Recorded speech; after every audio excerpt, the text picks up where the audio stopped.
Let's talk about the revolution. Yeah, let's do it. We got the story from Fox News. LAPD station firebomb attack caught on camera as suspect tosses Molotov cocktail at building. Suspect taken into custody at LAPD Topanga Division Station, but motive unknown. That's just the story. It could be nothing. I mean, you guys have certainly heard of stories like this throughout your life. Right, you're seeing more and more of this, and with Bitcoin, it's peaceful. It promotes love. And it promotes community. Whereas fiat money, this is a fiat money story. This is what happens when you have an economy based on fiat money. This is what happens when somebody works for 80 hours in a week and then says, I need to pay my rent. And then a month goes by and he can't afford to buy food, even though he just worked 80 hours. Because his money is literally just paper. This happens when, disintegrations happen. When the entropy happens within a system, that you see it all the time. Like world wars happen, and it's not just world war. A pandemic happens at the same time. You see before the Renaissance, at the end of the Dark Ages, you see bubonic plague, you see the Inquisition, you see all sorts of stuff start to happen at the same time because we're vibrating as a culture and a people. Things are going crazy. What's weird is we got another story. I just got to read this. Yeah, officers fatally shoot man who rammed his SUV into Massachusetts police station. DA says. So this is just from today, this afternoon. The man managed to drive through the steel double doors. The officers shot the suspect. Appeared to be a man in his early 20s. After he got out of his vehicle and aimed what appeared to be a rifle at responding officers, no one was hurt. The man was taken to St. Vincent Hospital in Worcester, where he was pronounced dead. On Monday, the Worcester County District Attorney identified the man as Zachary Richardson, a Leicester resident. So I don't know if we have anything on this guy or what his motivation was. But regardless, look, we see these stories, and I think it's fair to say maybe they're just random attacks. If we can't read the guy's mind, we don't know. But I think everything you've mentioned, the signs we're seeing pop up at all these restaurants where people are refusing to work, people are ready to explode. They're livid, and I really do think when you look at gas prices going up, there was this video I retweeted it where there's a guy. He's got a 20-gallon tank, $89, and he's like, "Yo, Joe Biden, what the?" Right. Like, I'm ready to vote again, and I'm like, "Well, look, the bill comes due. You print all this money. What do you think's going to happen?" And what's weird is that people seem to claim that the problem is what we could fall under the category of social justice, right? For some reason, the policymakers in Washington think the problem has to do with that's the trick pronouns or something like that, whereas the problem is the paper money. But they will never address this problem because they themselves are the chief beneficiary of the graft, of the grift, of the Ponzi scheme. I think you guys know this. Occupy Wall Street was legitimate early on. You had conservatives, libertarians, the left and right complaining with the big banks. You had the Tea Party movement upset with the politicians. Yep. You had people ready to storm onto Wall Street, angry. And then all of a sudden, within a couple of weeks, the protest narrative started switching into white privilege, a progressive stack, racial hierarchies. And I would be willing to bet, I'm not saying it's true, that special interests were like, how can we get them to stop pointing the finger at us? Introduce race politics. Yeah. Make the poor people point at each other instead of at the big banks, the financial institutions, and the corrupt revolving door policies of the government. And then all of a sudden, what happened? Conservatives started leaving, the libertarians left right away, and it became a woke fest where people were like, the white people can't speak anymore, and then people lost interest. Well, look who's the most demonized of all in all of this. The economic bottom, the ones who've been harmed the most from this U.S. dollar reserves, from the Triffin dilemma, from the Thucydides trap.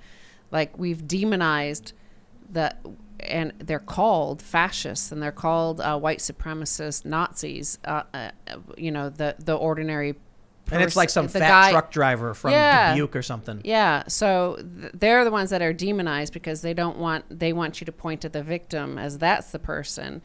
Rather than this economic system. It's funny how many of these leftists who, I've known many of them since Occupy Wall Street, they post this cartoon where there's three people sitting at a table. There's a rich guy with a big stack of cookies, a working class guy with like 2 cookies, and then a poor person with like 1 cookie. And he's like, that guy wants to steal your cookies to make them fight each other. And I'm like, how do they recognize this? And then simultaneously defend massive multinational corporations, cheer on the FBI and Joe Biden. It's like all of a sudden the tribe was more important than anything they ever protested. Well, you've got a good perspective on it because you were came out of that, and so did Lee Camp. That's right. Lee's and so he is voicing these concerns every single day in his show. Yep. Luke Rutkowski, who we know. Yeah, absolutely. He's a guy who was there with his camera and doing brilliant investigative journalism, on-the-scene journalism.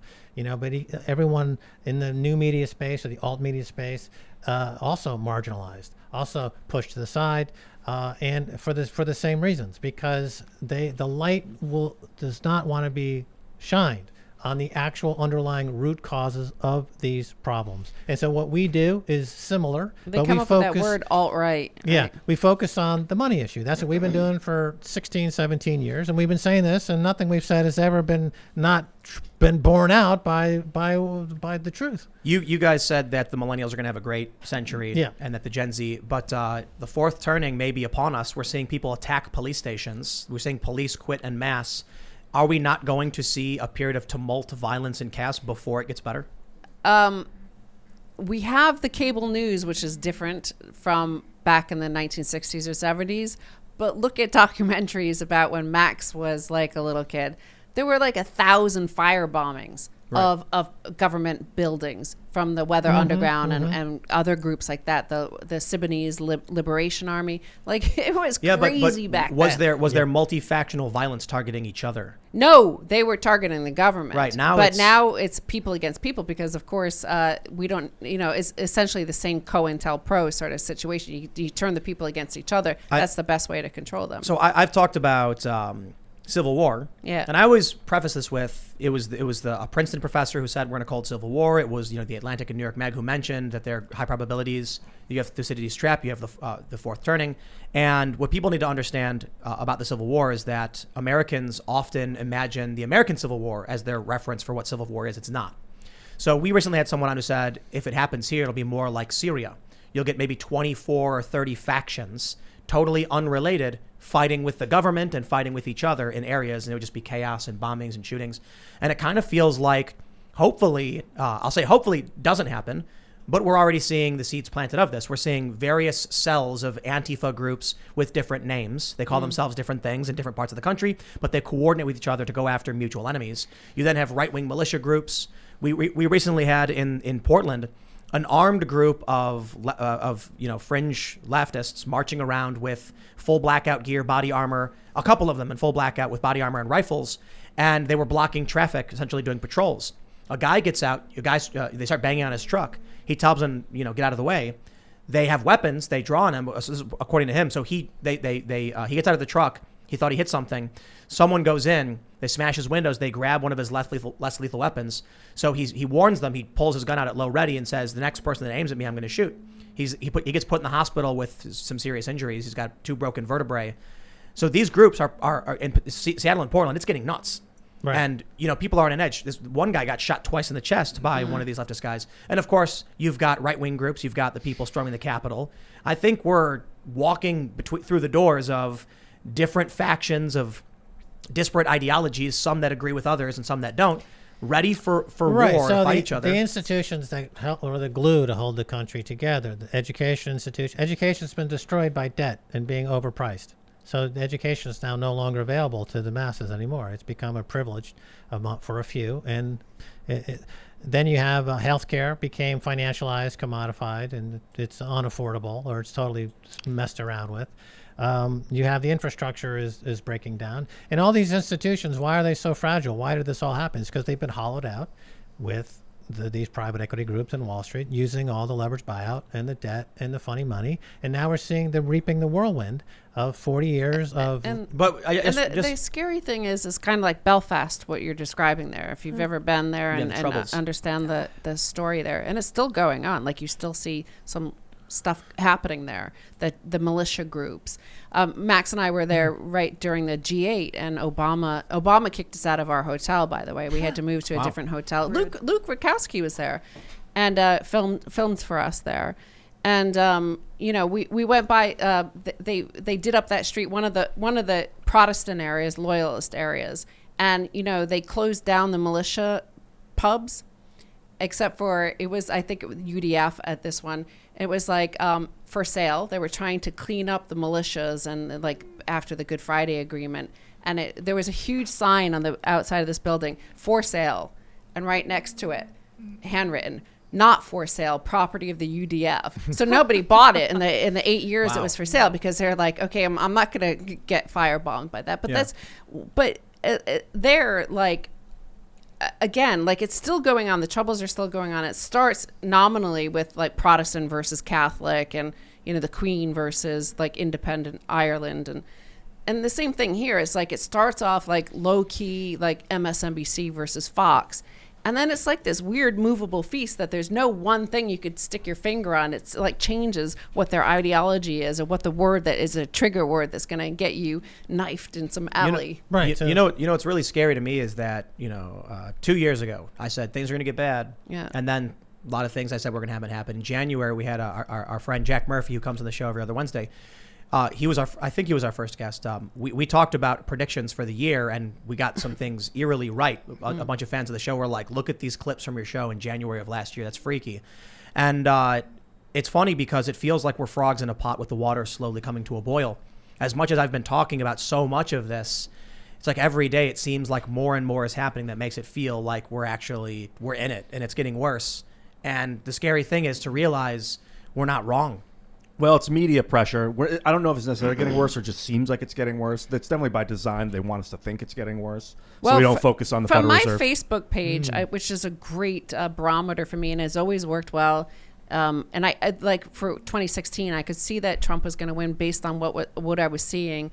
I have like half my family is Democrat, and like really Democrat, and half the family is Republican and will only vote Republican. And of course, the Republican side are all military and police, and the other side are all like academics and Wiccans and stuff like that. Wiccans.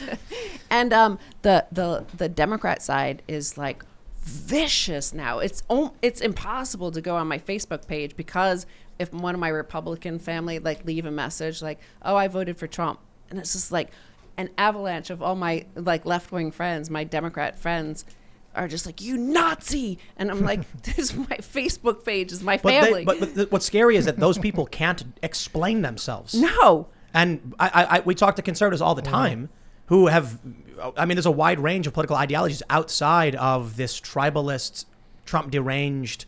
And now without Trump, it's even creepier, because I don't even know what they're mad about at this point. They're still so mad and so like, it's a terrifying anger. It's the sort of anger where like, you justify all sorts of stuff, like with that sort of anger. It's fascistic. These people are cheering on the FBI and George W. Bush. Yeah. That scares me. I know hackers from back in 2010, 2011, people I was hanging out with who were anti-establishment, people who were out in front of jails because their buddies had been arrested by the feds for non-crimes, people who had thrown parties, no joke, hackers who threw parties for white nationalists because they were hackers who were anti-establishment. These people today are cheering on the federal government. Yeah. They're cheering for law enforcement.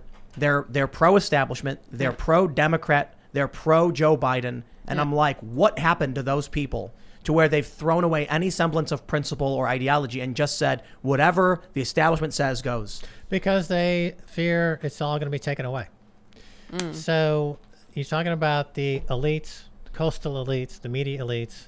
They never had a moment, as they have now for many years, where people with pitchforks and torches are outside their home and they're protesting and they are frightened because it was very, very cozy for decades to just be behind a wall and to be an expert or a pundit or part of the elite. And suddenly that's all being ripped apart and they are frightened to death. So they're calling the FBI and saying, I know that I protested you for years, and I know that I'm against the invasiveness and the law breaking that you're committing along with the projection. CIA. But I'm not talking about rich people. I'm talking about people who slept on the ground at Occupy Wall Street. Yeah. I'm talking about people who are like 20 years old, had $10 to their name, said the system is broken, and were living on the streets, are now pro-establishment, pro-FBI. And so when the FBI raided Giuliani's office, I see all these posts from these activists, these hackers, and these and they're saying they're cheering and they're celebrating and they're posting beer emojis and clapping. And I said, "Woo, go FBI, go centralized federal government and law enforcement." And I was like, "It's so great to see how you guys have been completely de-radicalized." I was worried about you for a minute. Listen, it's projection. It's also look on the one side you have 90,000 overdose deaths last year in America. That's on the one side. On the other side, that's the same sort of thing. That's an abused person. That's somebody who's abused and needing like their violent father to come smash somebody's head in for them. Like you want needing a thug to beat somebody up or to remove their freedom. That's something wrong. That's something like mentally, psychologically wrong with you. And I think we're an abused population from an abusive system. So what you're talking about there would be a mass psychosis. Yeah, right? it's a psychological problem. Right. What happened with Germany? Why did Germany go like that? What they were humiliated, right? They were a humiliated population post World War I. Well, we're a humiliated population as well here. And I think we have these two, MSNBC versus Fox, and they're like pushing the two sides. MSNBC's ratings are totally in the gutter now, like a fraction of Fox's. So but it's not just Fox. It's just I think even if you watch Fox, if you're getting like Tucker Carlson, you're getting a more discerning worldview, albeit far from perfect, but Tucker does have on opposition personalities. No one else does this. Thanks for checking out this clip from the Timcast IRL podcast. If you want to see the full show, come back to this channel, youtube.com/TimcastIRL, Monday through Friday at 8 p.m., where you can leave comments and super chat, and we actually will read your comments on the show. Don't forget to like, share, subscribe, and if you want exclusive members-only content, segments you can't get anywhere else, go to timcast.com, become a member, and we even have full bonus episodes. Thanks for hanging out, and we'll see you all next time.